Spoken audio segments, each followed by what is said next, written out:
আরে আল্লাহর গোলাম, আমার ভিতরে আইবার আগে চিন্তা করিও তুমি এই জমিনের মাঝে যে দাপট দেখাইয়া চলো, এই জমিনের মাঝে যে বুক ফুলাইয়া চল যায়, দুনিয়ার যত বড়ই শক্তিশালী হও না কেনে, আমার ভিতরে আওয়ার বাদে আমি তোমারে দুই দিক তনে চাপ দিমু, বুকুর হাড্ডি ফিটে দিয়া ফিটির হাড্ডি বুকে দিয়া বারইব। চিন্তা করিও এই জমিনের মাঝে খেউরে আমি ছাড় দিছি না। অতএব আল্লাহর গোলাম আইবার আগে চিন্তা করিয়া আইও, যদি তুমি কবরের সামান জোগাড় করিয়া না আইতে পারো, এই কবর তোমার লাগি রহমতুল্লিল আলামিনে ফরমাইছেন জাহান্নামের গাড়া। চিন্তার বিষয় আছে আমার ভাই। হল আল্লাহর ফেরেশতা উঠিয়া কইল, আল্লাহ তাকাফু, তুমি ডরাইও না। কিতাবের মাঝে লেখেন যে কোন বিষয় নিয়ে ডরাইবার লাগি না করা হয়। আল্লাহর বান্দারে ফেরেশতা বলেন করেন তুমি মৌতর ডর ডরাইও না, কবরের ডর ডরাইও না। আল্লাহর গোলাম, তুমি আল্লাহর গোলামের জিন্দেগি করিয়া আইছো, আল্লাহর রেজামন্দি হাসিল করিয়া আইছো, তোমার ডরাইবার কোনো কারণ নাই। আর যদি রে ভাই আল্লাহর বান্দা এই জমিনের মাঝে আল্লাহর নাফরমানি করিয়া থাকে, তাইলে কেউ কিচ্ছু কইতা না, এত না বিপরীত ফেরেশতা আর ভয়ানক শব্দ দিয়ে আল্লাহর বান্দারে ভয় দেখাইবা। 2 নম্বরে ডাকিয়া কোয়া হইব, ওয়ালা তাহজানু, তুমি চিন্তা করিও না। প্রশ্ন আনন কিসের চিন্তা? ফেরেশতা কেনে কয়নি আল্লাহর বান্দারে তুমি চিন্তা করিও না। কোন চিন্তা? হইতে পারে তুমি চিন্তা করলে আল্লাহর গোলাম দুনিয়ায় তনে যাওয়ার বাদে এই জীবন সংসারও তোমার ছোট্ট ছোট্ট বাচ্চাইনগুলো লালন পালন খেয়ে করবো, এই বাচ্চাইন তোরে দেখাশোনা খেয়ে করবো, এই বাচ্চাইন তোর রিজেক রুটির ব্যবস্থা কিলা হইব। ওরে আল্লাহর গোলাম, তুমি যে এই জমিনে থাকা অবস্থায় আল্লাহর গোলামি করি আল্লাহর সন্তুষ্টি অর্জন করিয়া আইছো, এই কারণে তোমার চিন্তার কোনো কারণ নাই। তোমার বাচ্চাইন তোর, তোমার পরিবারের, তোমার কলিজার টুকরা আওলাদ হলো জিম্মাদারি, দুনিয়ার কোনো মানুষের হাত নেওয়ার দরকার নাই। তুমি আল্লাহর গোলামি করি আওয়ার কারণে তোমার বাচ্চাইন তোর চিন্তা করা লাগতো না। তোমার বাচ্চাইন তোর জিম্মাদারি স্বয়ং আল্লাহ তার কুদরতি হাত লইলিবা। হাসা করে কক্ষা চাইন এই দিন প্রত্যেকের বেলায় একদিন আসে না নাই? জি আমার ভাই হল, বন্ধু হল, এই কারণে মনে রাখার দরকার, বান্দা হিসাবে আল্লাহর বন্দেগী করতেই হইব, নবীর উম্মত হিসাবে আল্লাহর নবীর অনুসরণ, নবীর আদর্শ আমার জীবনে সঙ্গ দিতেই হইব। নাকি দেওয়া চাও? দুঃখজনক হইলেও সত্য, আজকের পৃথিবীর সংখ্যার দিক তলে মুসলমান কম নাই, রাষ্ট্রের দিক তলে মুসলমানের রাষ্ট্র কম নাই, সম্পদের দিক তলে মুসলমানের সম্পদ কম নাই। আল্লাহ চাইর জন্য আমরা দিছে, সব দিক তলে আল্লাহ আমরা সফল বানাইছে। বর্তমান পৃথিবীর প্রায় 200টা ধর্মের মানুষ আছে, সব ধর্মের মানুষ মিলাইয়া হইলা 900 কোটির মতো মানুষ। কত কোটির মতো? মাতকা কত কোটির মতো? 900 কোটির মতো মানুষ, আর ধর্ম হইল প্রায় 200টা। কিন্তু শুনলে খুশি হইবা, একলা মুসলমানের একটা ইসলাম ধর্মের মানুষ হইল এই জমিনের মাঝে প্রায় 200 কোটি। বড় করে হইতা নাই সুবহানাল্লাহ। আর বাকি 700 কোটি মানুষ হইল সারাটা দুনিয়ার যত ধর্ম আছে সব ধর্মে মিলিয়া, দুনিয়ার যত ধর্ম আছে সব ধর্ম মিলিয়া হইল 700 কোটি। আর একলা মুসলমানের মানুষ হইল প্রায় 200 কোটি। সুবহানাল্লাহ।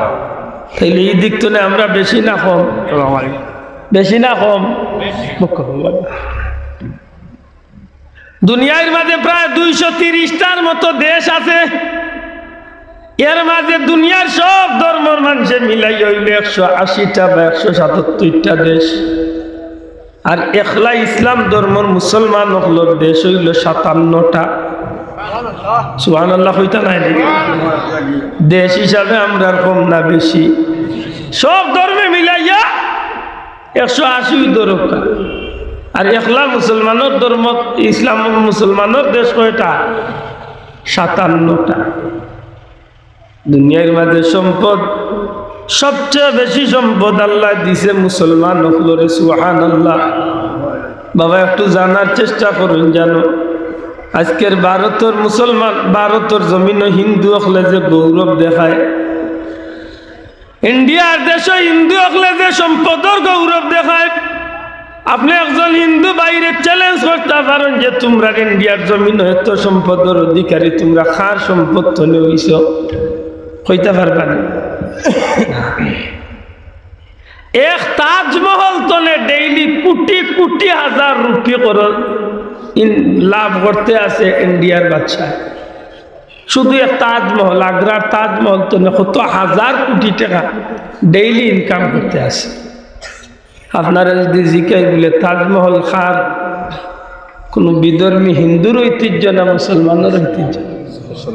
মাথায় না, মুসলমান। সম্রাট শাহজাহানের হাতের সেই সোনালী বিল্ডিংটা আজ কয়েক শত বছর ধরে ইতিহাসের সাক্ষী হইয়া রয়েছে। একসময় পৃথিবীর 4 নম্বর স্থান অধিকারী আশ্চর্য জিনিস, বর্তমানে পৃথিবীর 7 নম্বর স্থানের আশ্চর্য জিনিস। কোটি কোটি টাকা মানুষ খরচ করিয়া ডেইলি ইন্ডিয়ার যা খালি তাজমহল দেখা। একদিন যদি তাজমহল যাই না, আমার কথা মনে রাখেন যে আমি একবার তাজমহল গেছি। আর তাজমহলের কান্দা দিয়ে আমি বহুত সময় চাই একটা জিনিস বার করছি, লে তাজমহল তোমার যদি দুনিয়ার মানুষের জিজ্ঞাসা তুমি এত দামি বন্যা কিতাব তো না, তুমি এত দামি না, আল্লাহ দেখেন আমার ভিতরে তো নেই, আমি আবার বার করছি। এই তাজমহল তুমি এত দামি হইলা কিতার লাগে, তুমি দুনিয়ার মাঝে 7 নম্বর আশ্চর্য জিনিস বনে গেলে। তখন তাজমহলের পক্ষ থেকে আমি আর কিচ্ছু দামি বলছি না। তাজমহলের প্রত্যেকটা মেইন দরজার গেটের মাঝে, এমনকি বাচ্চা শাহজাহান সাহেবের খবরের উপরেও, তার বিবি মমতাজের খবরের উপরেও চতুর্দিকে সোনালী অক্ষর দিয়ে নকশা করা যে জিনিসটা, এগুলো আমি মুসলমানের পবিত্র কুরআন শরীফ। বড় করে কইতে সুবহানাল্লাহ, আমার কুরআন শরীফে তাজমহলের দাম বাড়াইছে। আশা করে বোকা যায় আজকে ইন্ডিয়া যদি গৌরব করে, দেখার সম্পত্তি গৌরব করে। জি, আপনার দিল্লির লালকেল্লা দেখাতে হাজার হাজার মানুষ ডেইলি যায়। দিল্লির লালকেল্লা পৃথিবীর এক ইতিহাসের নজির। একটু লালকেল্লা তো 1/2 কিলোমিটার পশ্চিম দিকে আইলে ভাইবা আপনার দিল্লির কুতুব মিনার, শাহী কুতুব মিনার, পৃথিবীর সবচেয়ে উঁচা মিনার। সব কিছু হইল মুসলমানের ঐতিহ্য। জুড়ে হন সুবহানাল্লাহ। দিল্লির শাহী মসজিদ পৃথিবীর অন্যতম একটা নামি দামি মসজিদ, যে মসজিদের ভিতরে আমার নবীজির 3টা নিয়ামত এখন পর্যন্ত সংরক্ষণ রয়েছে। জুড়ে হন সুবহানাল্লাহ। সত্যিকার অর্থে এই ভারতের মানুষ যদি গৌরব করে যে বিধর্মীর দেশে বহুত আছে, আমি বলবো যা আছে 50% না 80% জিনিস হইল মুসলমানের সম্পদ। জুড়ে হন সুবহানাল্লাহ। আধুনিক দুনিয়ায় তো আপনি একবার নিজের বিবেকরে জিজ্ঞাসা পা, বর্তমান পৃথিবীর সবচেয়ে ধনী রাষ্ট্র কোনটা? আপনারা নেটটি পাইলে তো এটা বার বুঝবা সেকেন্ডের লোক। পৃথিবীর মানচিত্রত বর্তমানে সবচেয়ে ধনী রাষ্ট্র কোনটা? মাত্তা না ভাই, আমি চাইতাম না ও মুরব্বীর। বর্তমান পৃথিবীর সবচেয়ে ধনী রাষ্ট্র কোনটা? কাতার নাইনি? কাতার হয় না? কোনটা? কাতার এক সিলেট বিভাগের মতো এক দেশ, সমুদ্রের মাঝখানে ছোট মোটো এক দেশ কাতার। আপনাকে বললো ইয়া দেখো পৃথিবীর মাঝে 1 নম্বর ধনী রাষ্ট্র। পৃথিবীর মাঝে অন্যতম ধনী রাষ্ট্র দুবাই, পৃথিবীর মাঝে অন্যতম ধনী রাষ্ট্র সৌদি, পৃথিবীর মাঝে অন্যতম ধনী রাষ্ট্র কুয়েত। এটা সারা মুসলমানের মাত্তা না, সারা কিটা মুসলমানের। অত সম্পদ ভাগ হইত নেই। কসম আল্লাহ, দুনিয়ার কোনো মানুষের মারিয়া আনা লাগে না।